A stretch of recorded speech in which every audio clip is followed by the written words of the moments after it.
할렐루야. 네, 주님의 이름으로 축복합니다. 오늘 설교 제목은 그리스도인 인생의 복음적 이해 두 번째 시간입니다. 네, 제가 한 달 전에 첫 번째 설교를 했습니다. 혹시 기억이 나실까요?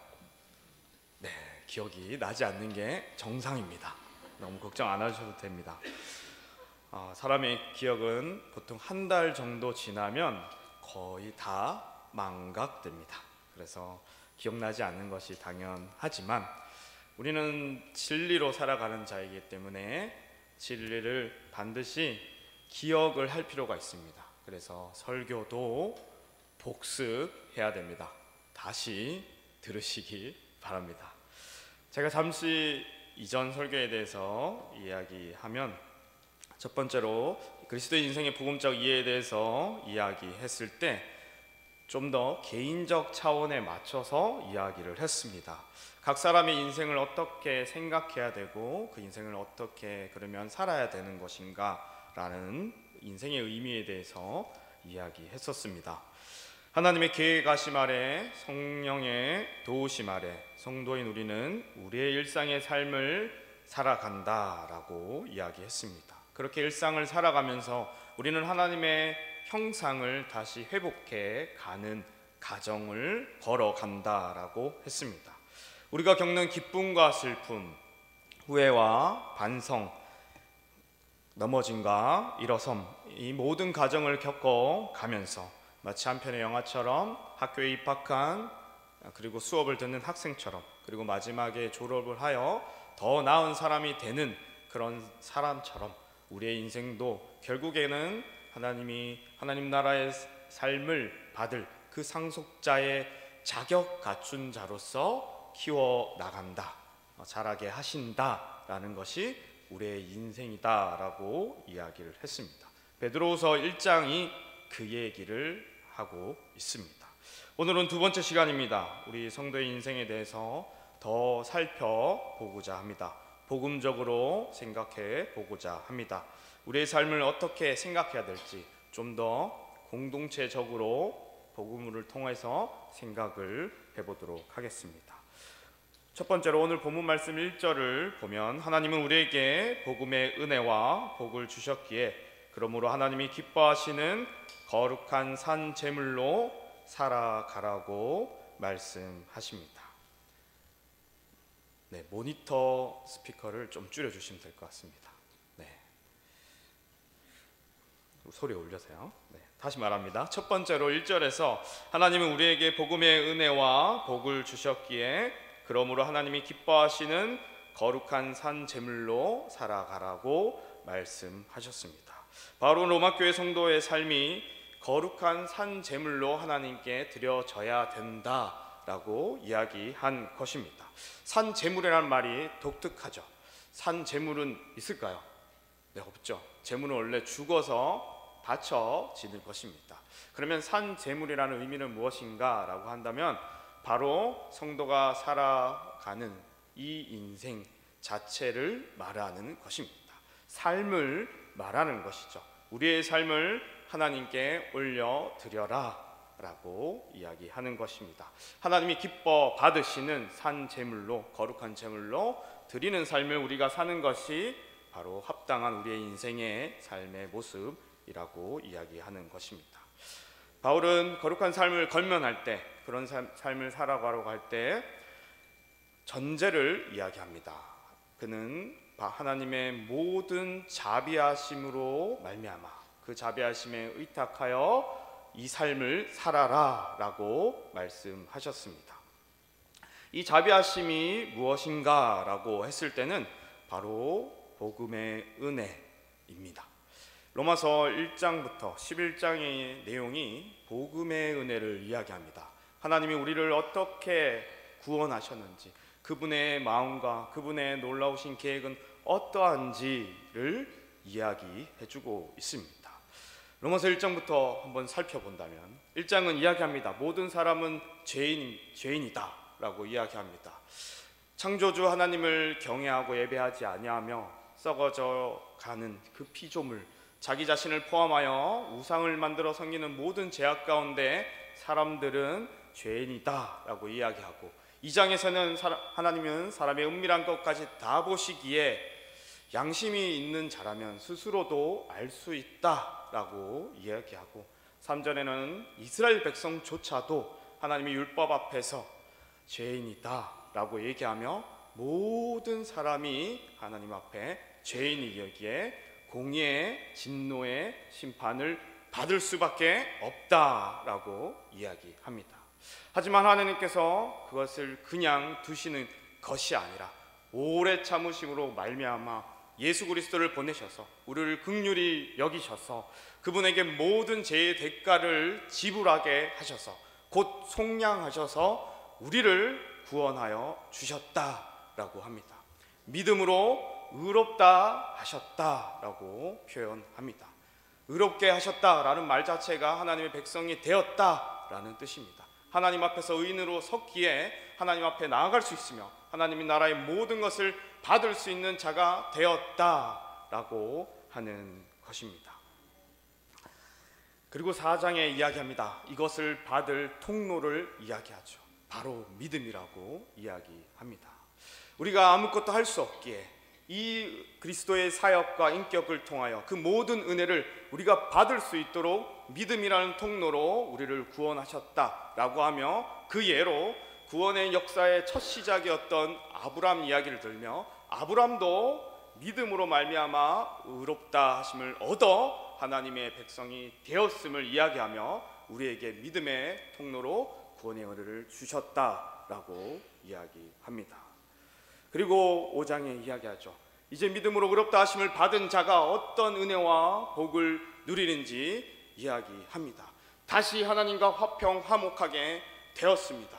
그리고 하나님의 그 특권의 은혜 아래 서게 되고, 이제 하나님께 영광 돌리며 하나님을 갈망하는 자로 살아가게 되었다라고 합니다. 이제는 환난도 그냥 환난이 아니라 이것을 인내하고 연단하여 소망을 이룰 수 있는 우리의 인생이 되었다라고 이야기해 줍니다. 그리고 6장에서는 우리의 삶이 이제는 죄의 몸이 아니라 이제 그리스도와 함께 십자가에 못 박혀 다시 죽었다 살아난 자로서 죄의 종이 아닌 의의 종의 신분으로서 살아간다라고 이야기하며, 아직은 죄인의 됨을 보며 그리스도 안에 있는 것이 얼마나 놀라운 것인지 7장에 이야기하면서도 8장의 성령을 받음으로 말미암아 우리는 하나님의 법과 그 뜻을 이뤄나갈 수 있는 자라고 선포하고 있습니다. 하나님과 관계가 회복되어 성령을 받음으로 성령 받은 자가 아바 아버지, 아빠 아버지라고 부른다라고 이야기하는 것이죠. 그리고 하나님의 계획하심 아래 우리의 인생이 결국 하나님께 바쳐지게 온전한 완전한 제물로서 영화롭게 그 순간까지 이르게 될 것이다 라고 이야기하고 있습니다. 그리고 어떠한 권세도 하나님의 사랑, 그리스도 예수 안에서 부어진 하나님의 사랑에서 우리를 끊을 수 없는 삶이 우리의 모습이 있다라고 이야기하는 것입니다. 그리고 9장에서 11장에서는 이스라엘에 대해서 이야기를 하죠. 하나님의 말씀을 받은 이스라엘의 특권이 있음에도 불구하고 그들이 예수 그리스도를 거부함으로 말미암아, 불순종함으로 말미암아 지금 당장은 하나님의 공의의 심판을 피할 수 없지만 그래도 하나님이 선택하셨고 하나님이 부르셨기에 하나님은 그 백성을 포기하지 않는다라고 얘기하시며 이스라엘을 구원의 계획을 가지고 계신다고 말하며, 결국 이 메시지가 하나님은 하나님 앞에서 불순종하며 나아가는 백성일지라도 하나님이 택하셨고 부르신 자라면 그 구원의 계획을 가지시고 끝까지 신실하게 책임지시며 이끌어 가시며 구원하신다라고 이야기하며 하나님의 구원의 계획과 그 지혜의 놀라움에 대해서 마지막으로 찬양하며 할렐루야로 이야기하고 있습니다. 이 모든 은혜를 담아서 바울이 오늘 거룩한 산 제물이 되라라고 하는 것입니다. 하나님의 모든 자비하심, 이 자비하심의 단어가 1장부터 11장의 모든 하나님의 은혜를 담아서 이야기하는 것입니다. 복음의 은혜를 담아서 이제 우리의 삶을 거룩한 산 제물로 우리의 삶을 드려라 라고 하는 것입니다. 우리가 적용해 보자면 하나님께 우리의 삶을 드리는 것이 부담이 아니라 우리의 즐거움이며 마땅한 것이 되어야 할 것입니다. 하나님은 그 전제와 이유를 그리고 그 힘과 능력을 1장부터 11장의 내용을 통해서 우리에게 주셨습니다. 우리가 복음의 은혜들을 그렇게 잘 알게 되고 믿게 된다면 우리가 앞으로 살아가는 거룩한 인생의 삶은 우리의 즐거움이 될 것입니다. 하나님이 거룩하게 살아라라고 했을 때는 하나님의 뜻을 지키고 법을 지키고 말씀을 지키는 것인데 그것이 우리의 삶에 쉽지가 않습니다. 쉽나요? 네, 쉽지 않습니다. 저도 살아오면서 쉽지 않았습니다.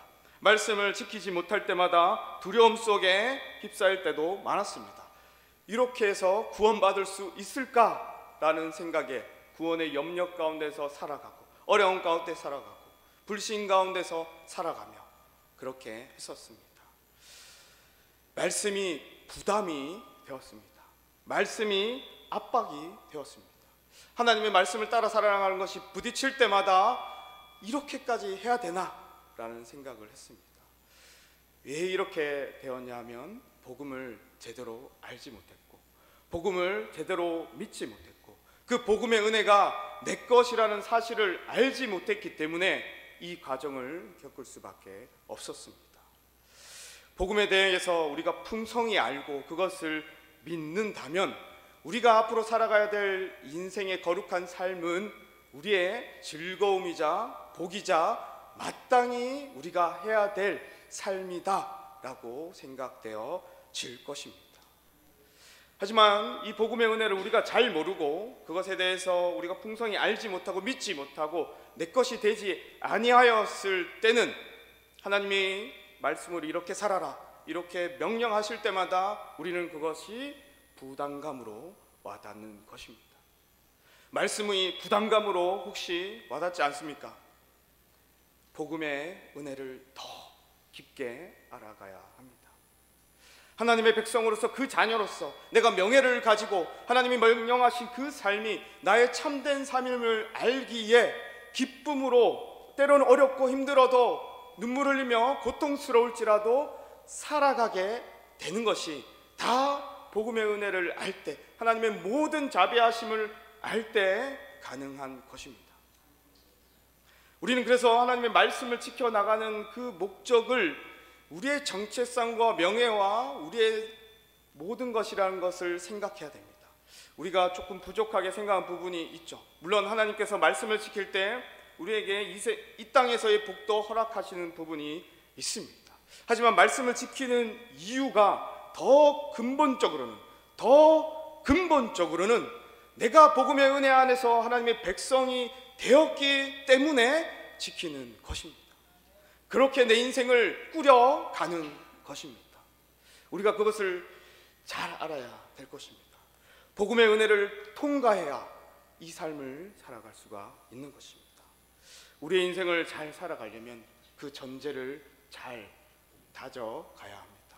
복음의 은혜를 잘 알고 다져가야 우리의 인생을 하나님께 올려드릴 수 있는 인생으로 드려질 수가 있습니다. 우리 모든 성도님들이 로마서의 말씀이나 이 성경 곳곳에 나와 있는 그 복음의 은혜의 말씀에 더욱더 귀 기울이시기 바랍니다. 그럴 때 여러분의 삶이 하나님 앞에 기쁨으로 드려지는 산제물의 삶이 될 것입니다. 그런 삶을 사시길 축복합니다.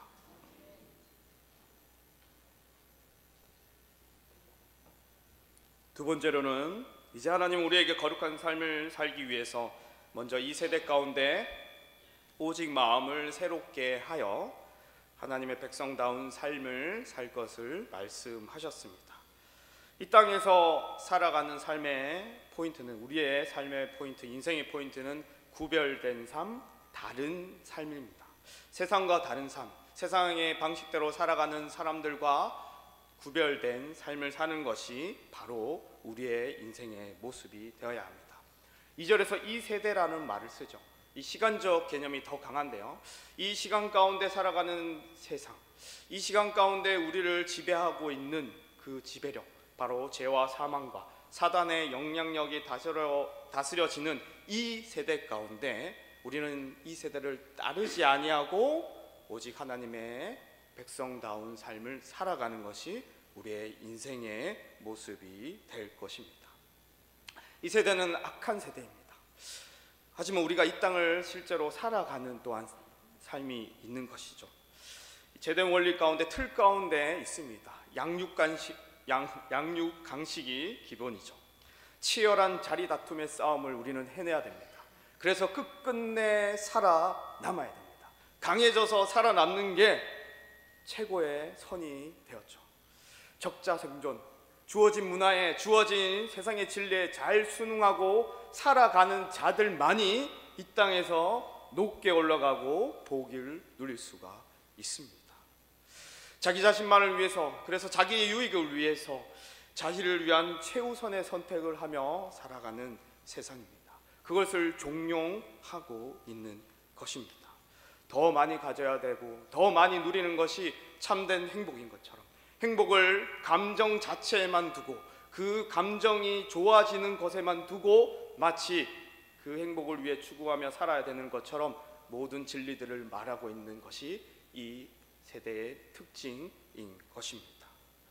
우리는 이를 잘 생각해야 되죠. 분별하고 구별해서 이제 그 틀과 원리대로 살지 아니하고 하나님의 원리와 틀 안에서, 뜻 안에서 살아가야 합니다.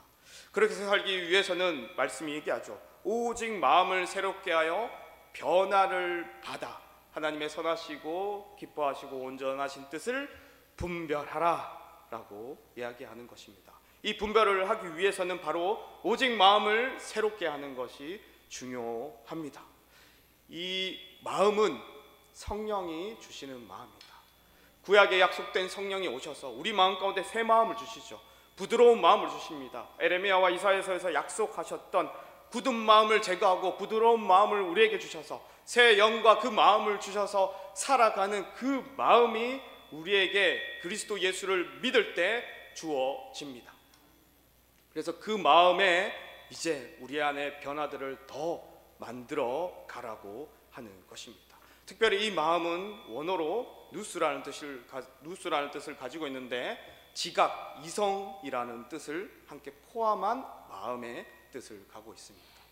지각이란 이치와 도리죠. 어떤 분별된 이 대상과 사물을 볼 때 그 이치와 도리를 볼 때 지각이라고 얘기합니다. 우리 안에 이치와 도리가 있습니다. 나 자신을 볼 때, 그리고 이 세상을 볼 때, 그리고 하나님을 생각하는, 인식하는 그 지각이 우리 안에 생겨난 것입니다.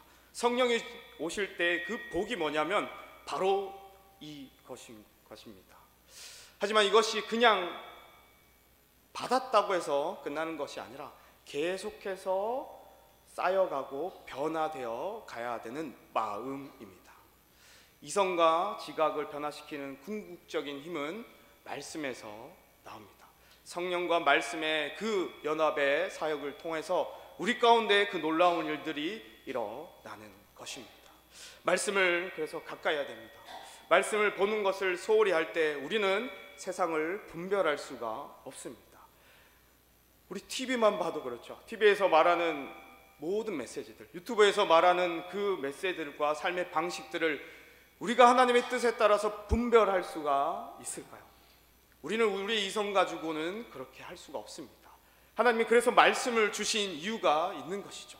이 말씀을 보며 하나하나 자신의 삶을 보며 이 매체에서 말하는 것들을 보며 책에서 말하는 것들을 보며 어느 것이 하나님의 뜻에 합당하고 아닌 것인지 우리가 파악하고 생각하면서 이제 변화를 받아, 생각과 이성의 변화를 받아 하나님의 뜻으로 살아가려는 그 노력들을 해 나가야 되는 것입니다.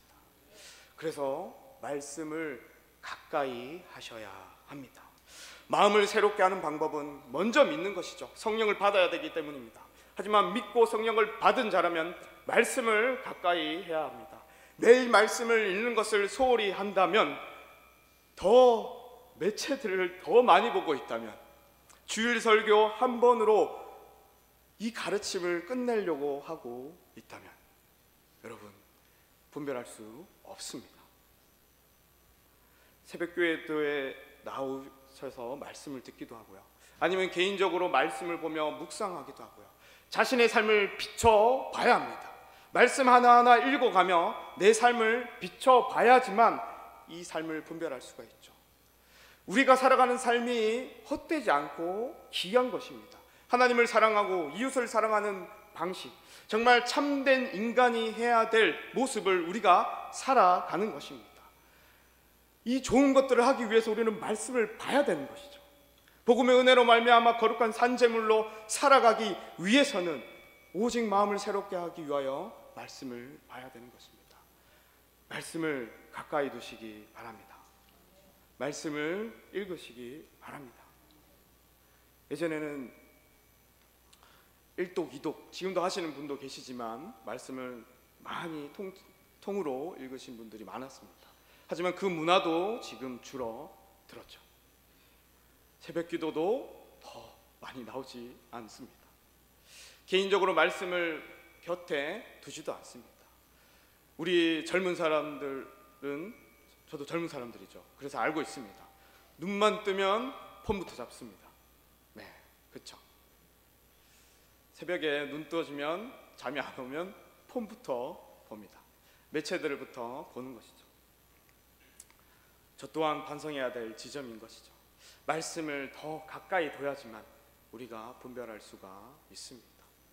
그렇게 할 때 하나님이 주신 인생다운 인생을 살 수가 있다는 것을 여러분이 잘 기억하시며 말씀을 가까이 두시는 여러분 되시길 주님의 이름으로 축복합니다. 세 번째로 이제 3절에서 8절을 통해 하나님은 거룩한 산 제물로서 이 세대 가운데 하나님의 기뻐하시고 온전한 뜻을 분별한 자로서 제일 먼저 한몸된 교회로 살 것을 말씀하셨습니다.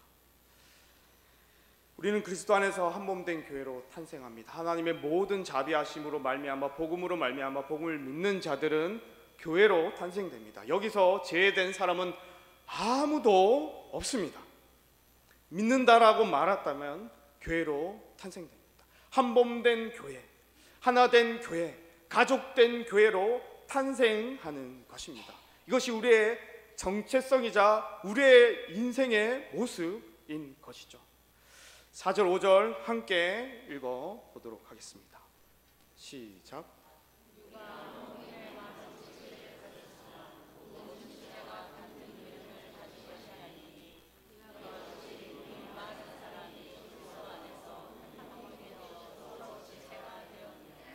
아멘.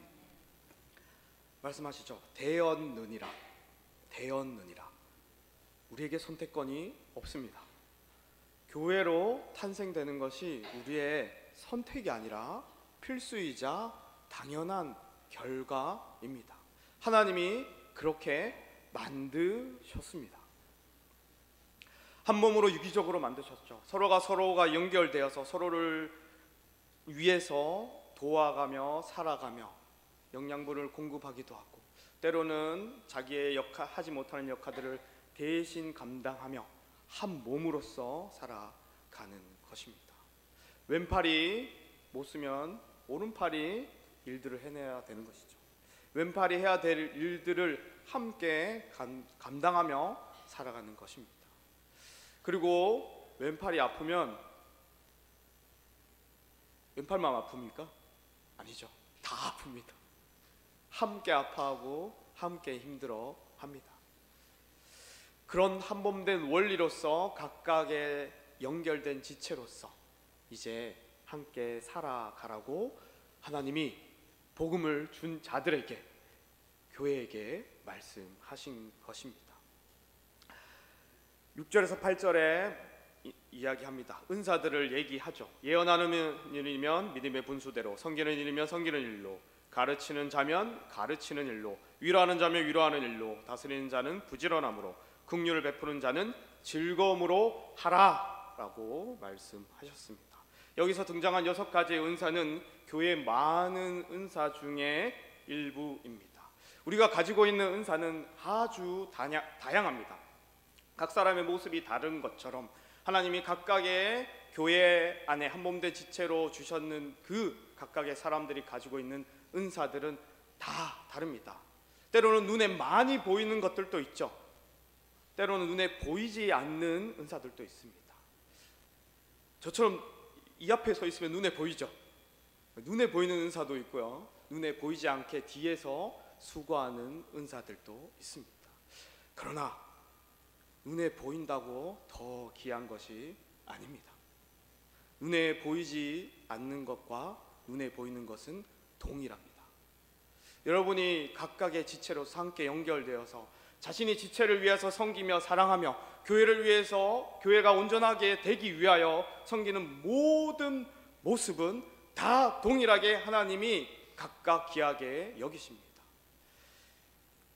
3절에 그 얘기하시는 것이죠. 하나님이 주시는 그 믿음의 분량대로 생각하라.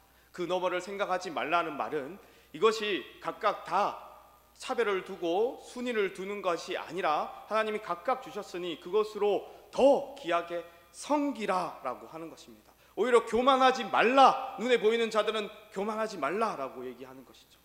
눈에 보이지 않는 자들도 실망하지 말라라고 이야기하는 것입니다. 하나님이 주신 그 은사들로 교회로 섬겨가는 삶이 첫 번째 하나님의 명령인 것입니다. 우리는 잘 생각해야 됩니다. 적용해 보자면 하나님의 복음으로 우리가 교회가 되었을 때, 성도가 되었을 때, 그리스도인이 되었을 때 제일 먼저 하나님이 명령하신 것은 교회로서 한 몸된 지체로서 살아라 라고 하는 것입니다. 오늘 본문이 그 얘기를 하는 것이죠. 로마서 1장에서 11장이 복음의 직설법이라고 이야기하는데요. 단어가 좀 어렵죠. 쉽게 얘기하면 아까 얘기한 것처럼 하나님의 모든 자비하심을 담은 복음의 은혜로서 어떻게 변화되었는지, 어떤 존재가 되었는지를 이야기하는 게 1장에서 11장의 내용입니다. 그게 복음의 직설법이고요. 12장부터 15장까지는 이 변화를 받은 자가, 새롭게 태어난 자가 어떠한 방식으로 하나님의 뜻대로 거룩한 산제물로 살아가야 되는지 그 지침을 다 주신 것입니다. 그랬을 때 첫 번째가 교회로서 살라라, 살아라 라고 하는 것입니다. 우리는 잘 생각해야겠죠. 우리의 인생이 우리 자신의 삶만 생각했다면 이는 절반만 생각하는 인생입니다.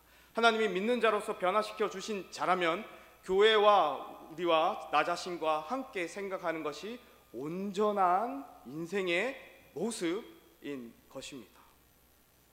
개인적으로는 하나님의 형상을 닮아가는 게 우리의 인생의 모습인 것이고요, 한편에서는 공동체적으로 함께 한 몸을 이뤄 한 가족으로 하나 되어 살아가는 것이 우리의 인생의 모습이라고 이야기하는 것입니다. 잘 생각해야겠죠. 우리 한국 교회에 가진 특징들이 가난한 성도님들이 많습니다. 교회에 실망하셔서 떠났다 이런 말들을 많이 하시죠. 그런 부분들이 있는 것은 안타까운 일입니다. 그리고 어찌 보면 반성해야 될 부분도 있는 것이죠. 그러나 가난한 성도님의 인생은 절반밖에 없습니다. 교회로서, 한 지역교회로서 살아가는 그 모습이 없다면 이 말씀이 그분들의 삶에 없는 것이죠. 어찌 보면 안타까운 일인 것이고요, 다시 초대해야 될 일입니다. 함께 교회로서 살아가는 것이 그분들에게는 하나님 앞에 더 값진 인생이며 하나님 앞에 하나님이 받으실 귀한 인생이 되기에 그분들을 다시 우리가 초대해야 될 것이겠죠. 우리도 교회를 생각할 때 교회의 기능만을 너무 생각하고 그것에 집중해 있습니다. 교회의 핵심은 우리가 교회적으로 살아가는 것을 보는 것인데, 우리는 교회의 기능에 집중해서 이 교회가 예배가 어떠한지, 이 교회가 찬양이 어떠한지, 이 교회가 기도가 어떠한지를 보는 것이 교회의 정의가 되어 버렸습니다. 그렇게 돼서는 안 됩니다. 하나님은 그렇게 교회를 보라고 이야기하신 게 첫 번째로 아닙니다. 교회를 볼 때, 교회로 살아갈 때 한 몸으로 살아가라고 이야기하는 것이 주님의 명령인 것입니다. 기능적으로만 교회를 이해하면 교회에 대한 이해가 너무 부분적이고 제한적인 것이죠. 오히려 우리는 핵심을 붙들고 가야 됩니다. 교회로 사는 것이 우리에게 존재적으로 합당한 삶이며 하나님이 가장 기뻐하시고 원하시는 먼저 된 삶인 것입니다. 은사를 발휘하고 서로 사랑하며 용서하며 도우며 공동체로 살아가는 것이 우리 인생의 핵심인 것입니다. 작은 일부터 큰 일까지 안부를 묻고 연락하고 리더가 조언을 챙기고 섬기고 담당을 맡고 사역의 일부분을 돕고 청소를 하고 또 성가대도 하고, 이 모든 일들 하나하나들이 은사고 우리의 인생의 귀한 모습이며 우리가 살아가야 될 마땅한 모습인 것입니다. 우리 나이 드신 우리 직분자 분들이 많죠. 그동안 교회를 위해서 수고하고 헌신하고 살아갔던 삶들이 귀한 것입니다. 헛되지 아니하고요. 참된 인생을 사신 것입니다. 우리 젊으신 성도님들도 그렇습니다. 쉽지 않죠. 교회를 섬기는 것이 많은 영역을 담당해야 됩니다. 젊기 때문에. 저도 청년 때 많이 담당했습니다. 일반 청년 때, 일반 청년 성도로 살 때 김장부터 시작해서 설거지에, 청소에, 청년이 좀 많은 교회였습니다. 이 모든 일들을 다 감당해야 됐습니다. 그때는 몰랐습니다. 이것까지 해야 되나? 이것까지, 이렇게까지 해야 되나? 라는 생각을 했습니다. 하지만 말씀을 보고 말씀을 이해했을 때 이것이 우리의 인생이구나, 이것이 값진 인생이구나 라는 것을 알게 되었습니다. 믿음의 분량대로 생각하라고 했을 때 그 말에는 우리가 너무 많은 것에 욕심을 내지 말라고 하는 것입니다. 은사적인 측면을 이야기하는 것도 있지만 우리의 인생을 생각할 때 우리가 너무 자신을 높게 생각하고 높은 이상의 그 꿈을 실현하려고 하는 그 인간의 마음을 너무 두지 말라고 얘기하신 겁니다. 하나님은 각 사람에게 살아가는 방식들과 삶을 주셨습니다. 누구는 어찌 보면 작은 자로 살아갈 수밖에 없고 누구는 큰 자로 살아갈 수밖에 없는 거죠. 세상의 기준으로 볼 때 그렇습니다. 하지만 그 작은 자나 큰 자나 하나님 눈에 동일하며 그렇게 너무 발악하며 힘들게 살지 말라고 얘기하시고 참된 인생을 살라고 하는 것입니다. 각자의 삶 속에서 평범한 삶에서 일상에서 하나님의 형상을 닮아가며 교회 안에서 함께 더불어 내 이웃을 내 지체를 사랑하며 노력하며 살아가는 삶을 살아라고 복음의 메시지 이후에 변화된 이후에 그렇게 살라고 이야기하는 것입니다. 하나님이 평가하신다면, 우리의 인생을 쭉 살다가 하나님 앞에 갔을 때 평가하신다면 그렇게 보실 겁니다. 우리가 세상을 다 변화시킬 수는 없습니다. 하나님이 이끄시고 하나님이 변화시키는 것이죠. 물론 도구로 사용되는 사람이 없다라고 할 수는 없습니다. 있겠죠. 그러나 모두가 그런 사람이 되어야 하는 것은 아닙니다. 작고 크고의 문제는 상관없습니다. 하나님이 허락하신 부분이고 하나님이 그 안에서 그 모든 일들도 다 동일하게 여겨주신다고 하시는 것입니다. 여러분이 각각의 인생에서 열심히 살고 또한 교회로서 함께 살아가는 그 모든 일들을 하나님은 거룩한 산 제물로 받으실 것이고 이 세대 가운데 하나님이 선하시고 기뻐하시고 온전하신 뜻으로 살아갔다라고 평가하실 것입니다. 여러분, 한 몸 된 교회로 그래서 사시길 바랍니다. 그 교회로 살아가는 것이 여러분의 인생을 참되게 살아가는 것입니다. 말씀을 맺습니다. 오늘 본문 말씀을 통해 그리스도의 인생을 복음적으로 다시 한번 정리해 보자면, 첫 번째는 우리의 인생을 거룩한 산 제물로 드리는 것이 마땅한데 항상 먼저 생각해야 될 것이 복음의 은혜라는 것을 기억했으면 좋겠습니다. 하나님께서 우리에게 주신 그 사랑과 그리스도의 그 희생과 우리가 어떠한 자로 변화되었는지, 죄의 종이 아닌 의의 종이 되었고 하나님의 계획하심 아래 인도하심 아래 되었는 자가 되었다는 것을, 하나님의 신실하심으로 우리를 이끄시는 그런 복된 자가 되었다는 것을 알고 거룩한 인생을 마땅히 즐거움으로 기쁘게 살아가시길 바랍니다. 그리고 두 번째로 죄와 사망의 힘을 발휘하는 이 세대 가운데서 더 우리가 치열하게 거룩한 삶을 살기 위하여 오직 마음을 새롭게 하시기 바랍니다. 말씀을 가까이 두고 내가 누구인지, 그리고 그 말씀을 바탕으로 자신의 삶을 변화시켜 가며 살아가시길 바랍니다. 세 번째로는 이 거룩한 삶의 가장 먼저 된 그 삶인 교회로 사시기 바랍니다. 교회로 사는 것이 제일 먼저 주어졌습니다. 그 삶을 사는 것이 귀한 삶인 것입니다. 그렇게 가치 있는 인생을 여러분이 사시길 주님의 이름으로 축복합니다. 모든 이 인생의 복음적 진리의 이해를 가지고 하나님 앞에 참된 인생을 살아가시는 여러분 되시길 주님의 이름으로 축복합니다.